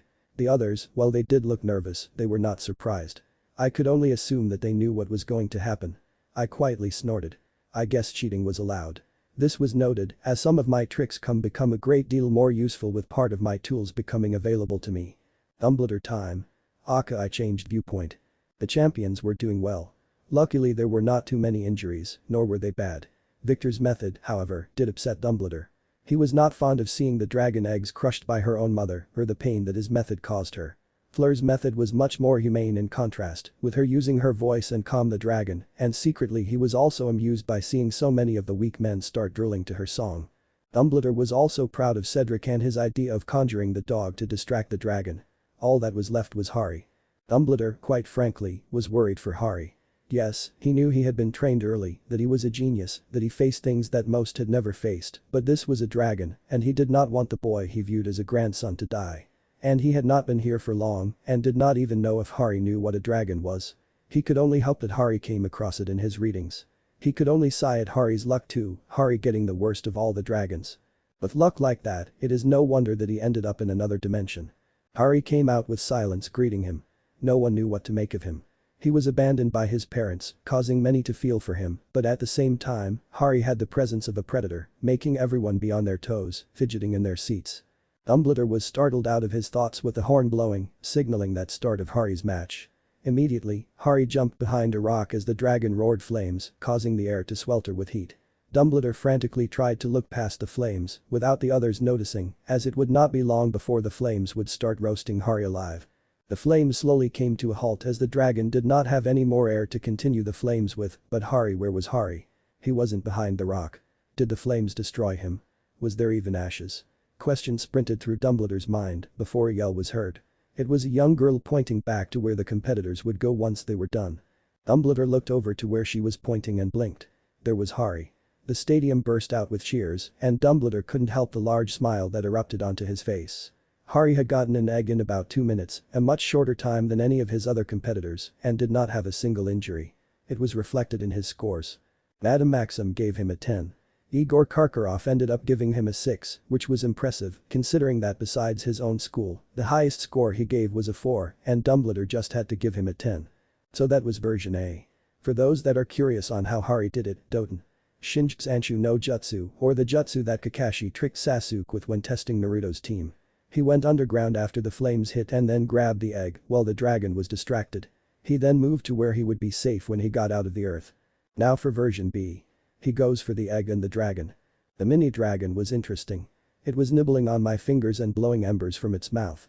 It was almost cute seeing it try and be scary. But it made me wonder if I could try and find out more through it, see what's inside. The wizards have written very interesting pieces on dragons, but sadly, they did not have the scientific mind to see what goes on inside, like how does the dragon not burn itself on its own fire. I could potentially use the mini dragon to find my answers, but it was not the actual dragon and could easily be all wrong inside. And I do not think it would not stay in its current state with the amount of damage that I would force on it before it goes back to its original form. I grinned. I needed to get the dragon. The mini dragon wasn't enough, and the dragon would provide a challenge. Luckily, after looking through the many wizarding laws, I could claim the dragon easily. All I need to do was kill it, and the best part was that they couldn't claim the body. By allowing me to duel the dragon, they were no longer claiming ownership of the dragon. Now, the second the task ends, the dragon was theirs again, but as long as I killed the dragon before then, it was mine. I couldn't help but picture the experiments that I could do. I might even be able to see what parts of the DNA allows for the fire-breathing part and maybe try and insert it into another animal. Oh, the things that I could learn. But I had to shake myself out of my daydreams. I needed a plan on how to take on the dragon. I could not use fire jutsu, there was no water for me to use for water jutsus, and I did not know how the dragon would react to lightning. The worst part is that my two strongest elements could not be currently used. There was no water and air would only make the flames get stronger. But, if I could stop the dragon from breathing fire or at least aim it in a direction that would get me out of harm's way, then I could use my air jutsus. The only question left was what would win, my air chakra or the dragon's scales. I suddenly sat up, hearing my name called. It was time. I walked up to my starting place looking at the dragon. She was beautiful and dangerous. It would be fun seeing the secrets that I would unravel once I got the body. I couldn't help but be happy that my habit of carrying around storage scrolls. I would need them. The horn blasted signaling the start. I dived behind the rock while the dragon breathed flames towards the rock I was hiding behind. I knew how to restrict the dragon's movements, but I did not know how much chakra I was going to need for something so large. I figured that putting in 30% of my chakra would be enough. Doing the hand signs, I muttered Doten. Shinjitsu no jutsu and slowly sunk into the ground, the flames covering my movements and what I was doing. I went under the dragon and grabbed one of the dragon's toes, unable to grab the ankle. It turns out that it was more than enough chakra and the dragon sunk into the ground with its head facing towards the rock where I was once at. I got out the earth behind the dragon. I gripped the katana and took it out of its sheath and started to charge it with air chakra to cut off its head. The dragon was struggling and if I gave it a minute, it probably could have gotten out, but the dragon did not have a minute. I readied my stance and swiped at the dragon. The chakra cut cleanly through its head and the dragon was dead. I now had my test subject. What the hell are you doing? A man came over yelling this, a dragon tamer, I believed. I smiled towards the man before standing towards the audience and announced, under the dragon law of 941, I claim this dragon as mine. A resounding what came from the audience. I smiled before continuing, under that law, if someone kills a dragon, they can claim the body by volunteering their dragons for this competition. They momentarily gave up their dragons, and because I killed it, I can claim the body. But those words, I opened up scroll, sealed the body and took the egg. I walked out with silence following me. Later I heard that I was scored a 6 by Madame Maxine, a 10 by Karkaroff, and a 7 by Dumbledore. I did not care if I did not get a perfect score, no, now I had a new plaything to play with. So tell me what you think, like, review, and vote on which version to continue with. Thanks for reading. Read and write on. And the winner is version A. Yay. I don't remember the exact voting recorded as I counted a couple of months ago, but it was around a 5 to 10 vote difference. For those saying version B was out of character, I agree, but I wrote it because I believed that it was a possibility, since Hari would be, likely, the main scientific researcher for Konoha, and therefore the Hokage would support a more brutal scientist, at least towards enemies. Also I thought it would be cool to have giant fire-breathing snakes. Fire. So I haven't updated in year plus sorry, honestly I lost focus on the piece and have been too busy to focus or put effort into this. There were 2 reviews I wanted to address, first KK, thank you for your thoughts. Honestly, it was a plot hole that I had and your idea helped and it will be part of the story. So everyone KK helped and they are awesome. Second, I couldn't find the person that asked this, but yes there are summons I might have forgot about them they will be in the story. So now timeline. July 31st, 1978, Harry Potter's born. July 30th, 1980, Eric Potter's born. 1980 prophecy. October 31st, 1981, Voldemort dies cars. Early mid-November 1981 Harry goes to Dursley's. Late November 1982 Harry goes to Konoha. Mid-December 1982 Hari becomes Orochimaru's apprentice. December 1984 Hari becomes Genin. December 1985 Hari becomes Chunin. October 1986 Kyuubi attacks Naruto's born. August 1988 Hari becomes Jounin Anbu and gets put on Naruto to tail. 1991 Orochimaru betrayed Konoha Hari adopts Naruto. October 31st, 1994 TT Hari goes to Hogwarts, age 16. There. That should clear up some confusion. I did change one thing with the timeline where instead of 3 years before Genin, it is only 2. Now to the chapter. Still, don't own Harry Potter and Naruto. P.S. This story is where it starts becoming M-rated. P.S. Also I'm done with writing in the first person. I tried and there was a reasoning behind it, but it's effing hard so nope. Warning. M-rated. Those eyes looked like marbles. They were a nice color. Amber. He couldn't quite tell. The eyes were staring up at the ceiling, at nothing, at a distance point no one could see. They hadn't moved for a while. The child, for the most part, looked healthy with a pink flush painting his cheeks, hair silky and a body neither thin nor fat, well except for the fat of childhood. He was not beautiful, but he was a child that a mother would give an extra cookie to or a hug if he was brought over as a friend. The only thing that would give one pause was the clean red lines going down the center of his chest in a Y shape. It was freshly made and deep. Stitches, dark and ugly against the pale skin, forced back together, ripped apart skin. The table that the child was lying on was covered in blood and dripping on the floor, slowly adding to the already blood-stained concrete. The boy himself was no longer bleeding. A blood bag was attached to the boy, giving his cheeks their glow. His vitals were stable. Hari finished with his last notes. Operation successful. Hari looked at the beeping machines attached to the boy. Vitals are stable and within average ranges. Blood pressure low, but should increase as time goes by. But that done, he put the clipboard in the required location on the table next to the boy. Then Hari proceeded to get the mop and pan from the nearby closet to start sterilizing the room. Section done. He woke up with a jump and a gasp. A dream. It was all a dream. Hari pulled up my knees and rested my head on them. He remembered that boy. He remembered them all. It was the first time Orochimaru tried that experiment. At the time, it was nothing. Another step towards progress. Terrible. Yes. Needed. Of course. Or, at least, that's what he thought at the time. Now. It took everything to keep his lunch in. It was a painful experiment and many seemed to have lost their beings on top of that table. They became broken shells of humans. The boy lost his soul after 2 of these operations. He died in the 3rd operation. 27 other children died this way, with the number of these operations that they could endure, ranging from 2 to 5.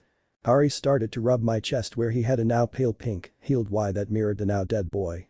Once, Orochimaru could successfully predict the results of the experiment, he started to give his favorites the same treatment. Only the best for his favorite apprentice. Thinking back on it now, Anko was jealous of our relationship. They were close. Hari was willing to do anything for power, no matter how terrible. For that time, he was the second coming of Orochimaru and he loved it. Even with a change of heart, Hari was closer to him than anyone. He was one of the closest things that he had to a father, a horrible and cruel father, but a father.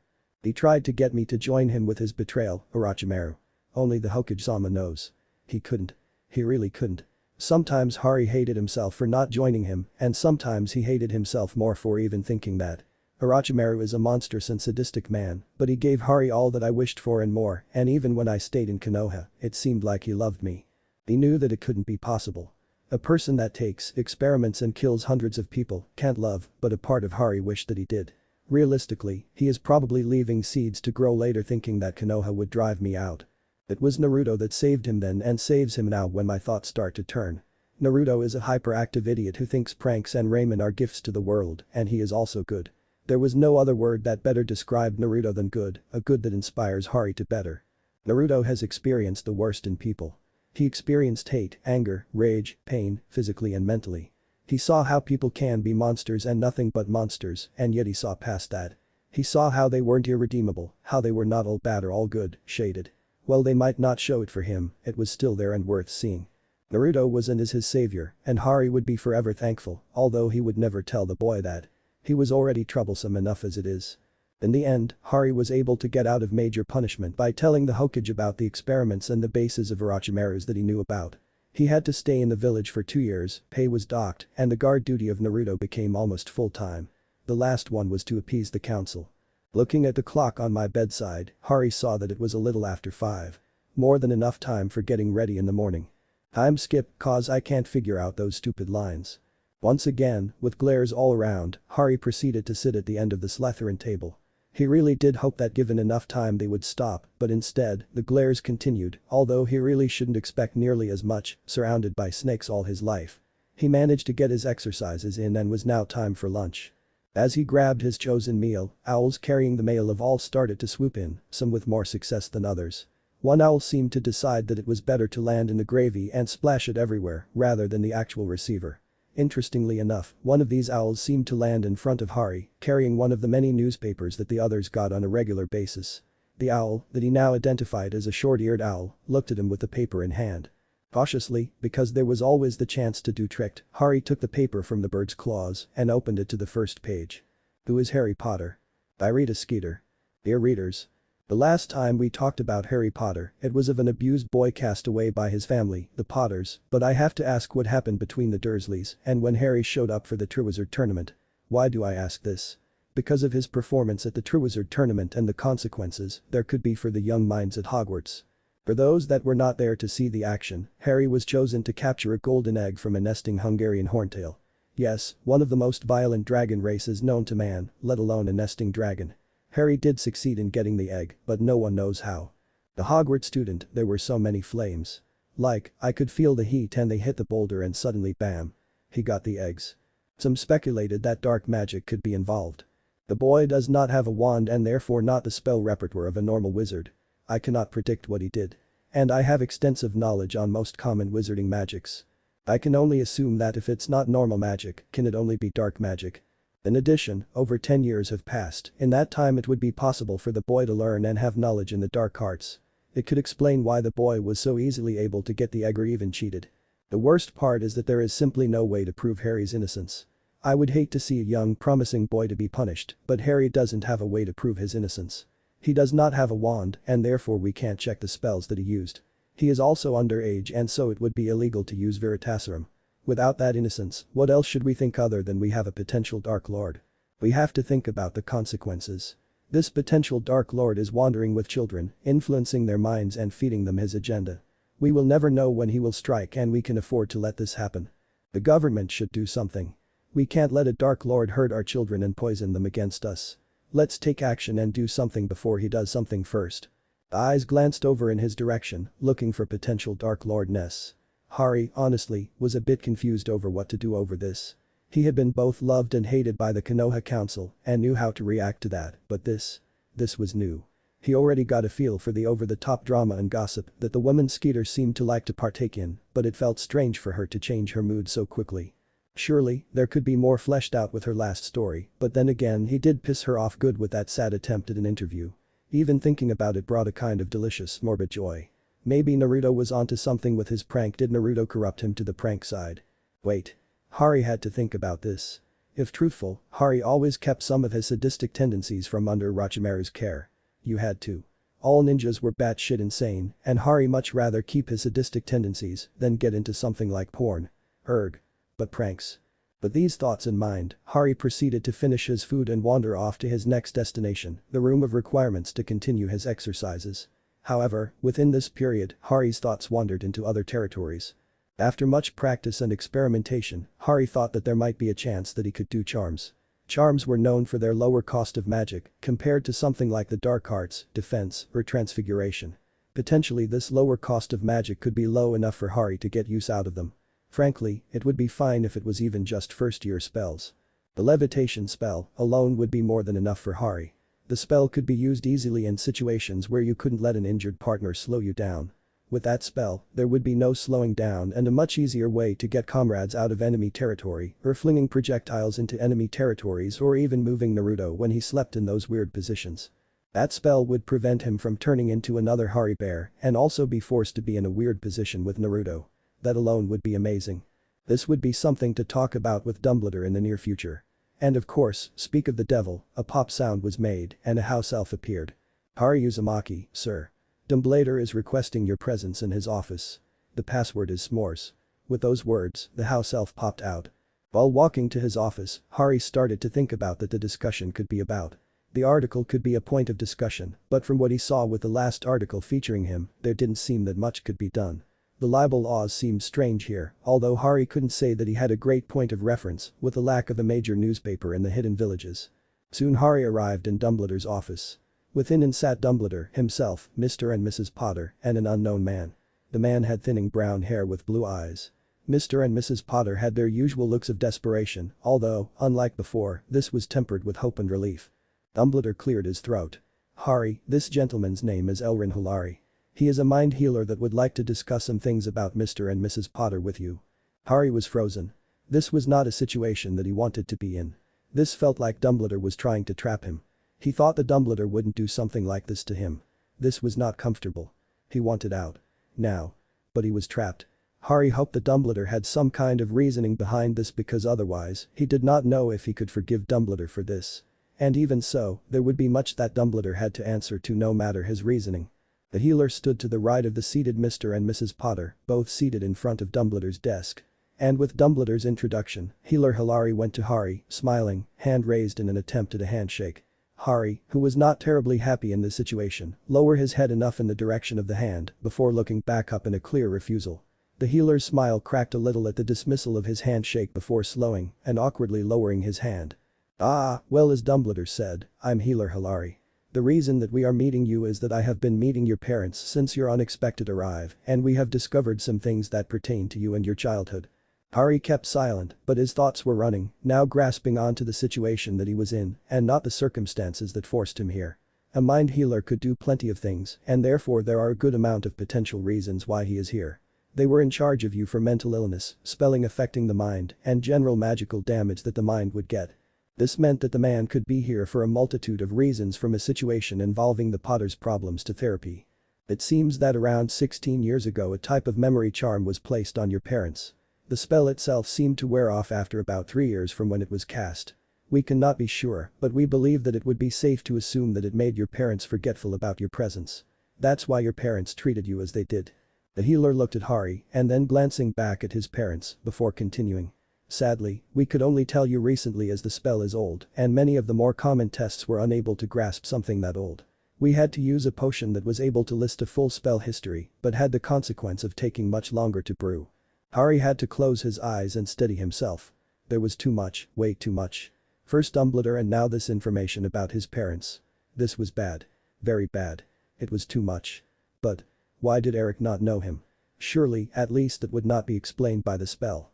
Why did Eric not know me then? The healer looked sorry for him. Hari hated it. Well, sadly with spells like this, the worst part is the habits that can form.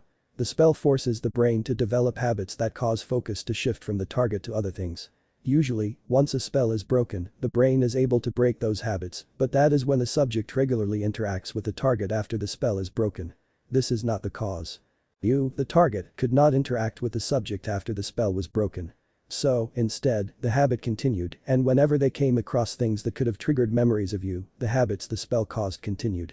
If they saw you regularly, this might be a different story, but sadly it is not. "And, who cast it?" Hari's voice was flat, unmoving. The potion pointed to Peter Pettigrew. "We are uncertain why it was cast with you as the target, but he was the cause of the spell." Hari did not know what to do. It was like he was frozen, but also needed to jump and scream and shout and run and smash things. While all those feelings rushed in his head, his body stayed stiff and unmoving. Dumbledore looked over at the healer. "Is there any more relevant information that Hari should know?" The healer now looked uncomfortable by Hari seemingly trying to become a statue. "I believe that is all." The healer proceeded to go to the fireplace and flew out of there. Minutes passed, with everyone in the room starting at Hari. The Potters waited for Hari to speak, believing that they understood his feelings. Originally the Potters went to the mind healer with the hope that they were not that worst parents in the world. That it was something else. It had to be, otherwise they abandoned a child, their child.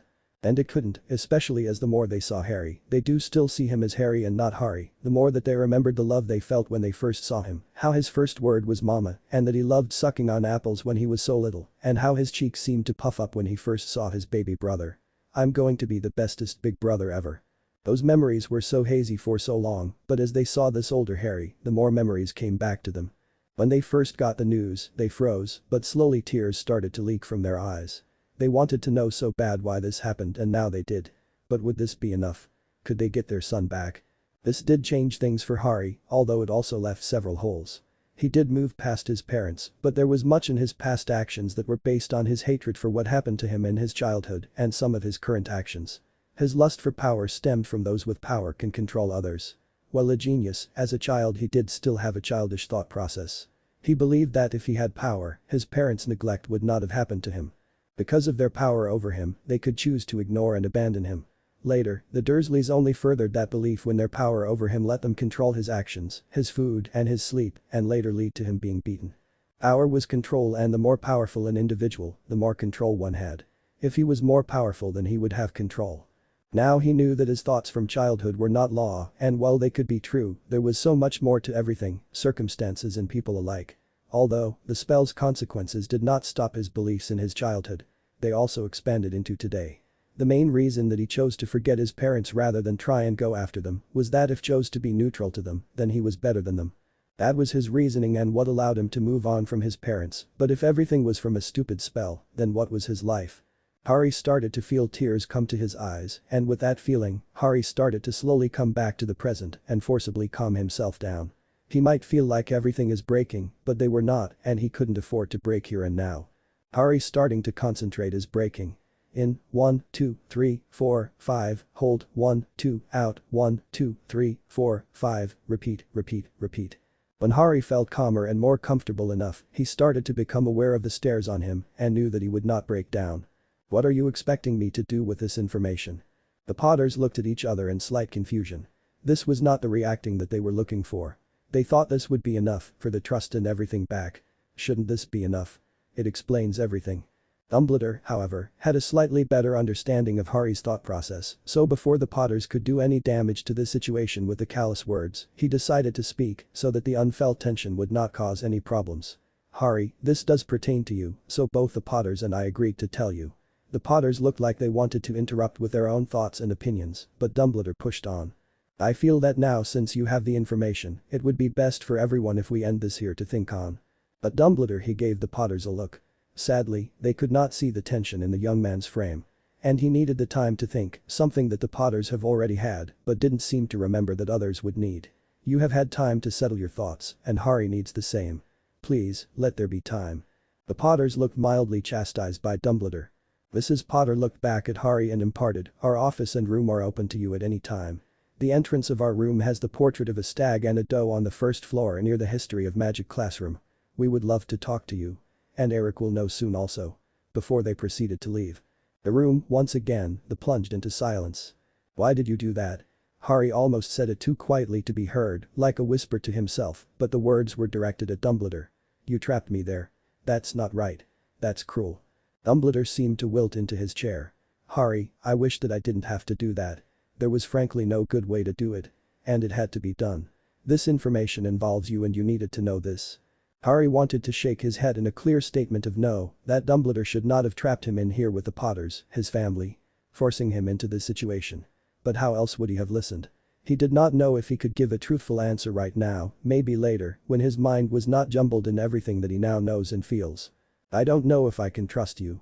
Dumbledore looked off to the side, listening to the anger, sadness, disappointment, loss in Harry's voice. He knew that this might happen, but he truly wished it wouldn't. But it was for the greater good, the terrible greater good. Eric's parents couldn't afford to keep all of their attention on Harry.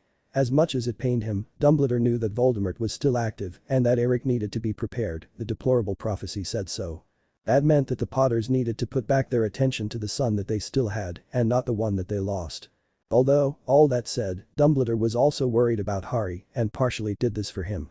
He saw how he ignored the Potters, and while Dumbledore could not deny that there is no reason for his feelings, the extent that he was going worried Dumbledore that Harry did not truly get past his parents, not with how he utterly ignored them, not even trying to talk to them, so that they could both forgive each other and move on. I understand. It is within your right, but I hope you know that I did not want to hurt you, and if there is anything that I can do to make up your trust, I will do my best to help. Harry paused, thinking. He needed a wand. It would benefit him to ask Dumbledore, but his actions railed against him like sandpaper. Although, everything would be easier with Dumbledore's help. And there were not too many other people that he could ask something like that to. Maybe Snape, but there was a good chance that Snape would be a bit angry at Harry not visiting him yet, he has been busy. Dragons, figuring out if he was permanently in this world, and training did that to a person. Thinking about that, Harry decided to put that on his to-do list and visit Poppy, that too. A secret part of Harry also still remembered Dumbledore as the grandfather that healed him and gave him sweets when he was at the Dursleys. It might be true that Dumbledore's actions greatly hurt Harry, they would heal within time, and for that Harry was more willing to once again put his trust in Dumbledore. Harry mumbled, I need a wand. Dumbledore perked up. A wand? Yes. I have been testing myself, and I discovered that I possibly have enough magic to cast charms with, although I won't know until I can experiment with a wand. Dumbledore inwardly smiled. This was something he could help with. Well, I can't currently promise a day or time, but I can check in with Snape. I believe that he wouldn't mind helping you with this project. Harry nodded his head. Thank you. If I can take my leave. Of course. Harry gave a slight bow before walking out of the office. Dumbledore reached over his desk and took a lemon candy. He needed it after this stressful meeting. What if Naruto attends Hogwarts? Get trained end here, and thanks for watching my video till the end.